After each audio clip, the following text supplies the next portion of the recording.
ఎన్నో గొప్ప గొప్ప విషయాలను కనిపెట్టిన విజనరీకి ఆడబిడ్డ నిధి పథకం అమలు చేయడం చేత కావటం లేదా అని ప్రశ్నిస్తున్నారు వరదు కళ్యాణి గారు. నమస్తే మేడం.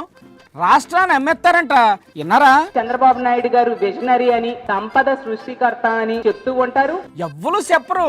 చంద్రబాబు గారే నేను విజనరీని, సంపద సృష్టికర్తని అని చెప్పుకుంటుంటారు. చంద్రబాబు నాయుడు గారే స్వయంగా నేనే సెల్ ఫోన్ కనిపెట్టాను, కంప్యూటర్ నేనే కనిపెట్టాను. అవును, 5,000 కూడా ఆయనే కనిపెట్టారు తెలుసా అండి? ఇంత సంపద సృష్టించే కెపాసిటీ ఉన్న వ్యక్తి ఒక ఆడబిడ్డనిది ఇవ్వలేరా? కనిపెట్టడం అంటే చాలా ఈజీ గాని హామీలు అమలు చేయడం అంటే అంత ఈజీ అనుకుంటున్నారా ఏంటి?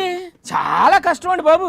ఆడబిడ్డ నిధి కింద నెలకి 1,500 చొప్పున సంవత్సరానికి 18,000 రూపాయలు ఇస్తాను అని చెప్పి ఈ కూటమి ఎన్నికల టైంలో హామీ ఇవ్వడం జరిగింది. అచ్చెన్నాయుడు గారు ఏమన్నారు?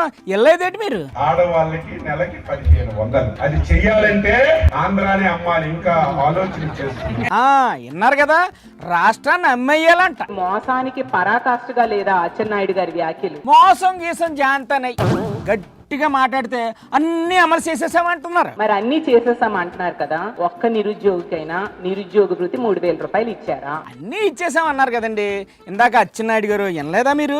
ఒక్క నిరుద్యోగికైనా ఒక ఉద్యోగమైనా ఇచ్చారా? ఒక్క మహిళకైనా ఆడబిడ్డనిది ఇచ్చారా? రాష్ట్రాన్ని బేరం పెట్టారు, మంచి డీల్ రాగానే అమ్మి ఇచ్చేస్తారంటండి. ఒక్క మహిళకైనా 3 సిలిండర్లు ఫుల్ గా గత ఏడాది కాలంలో ఇచ్చారా? అరే ఏంటి మేడం మీరు, సూపర్ 6 హామీలు అన్ని అమలు చేసేసాం, ఎవరైనా సూపర్ 6 గురించి అడిగితే వాళ్ళ 4 మందమని శాపం కూడా పెట్టారు బాబు గారు.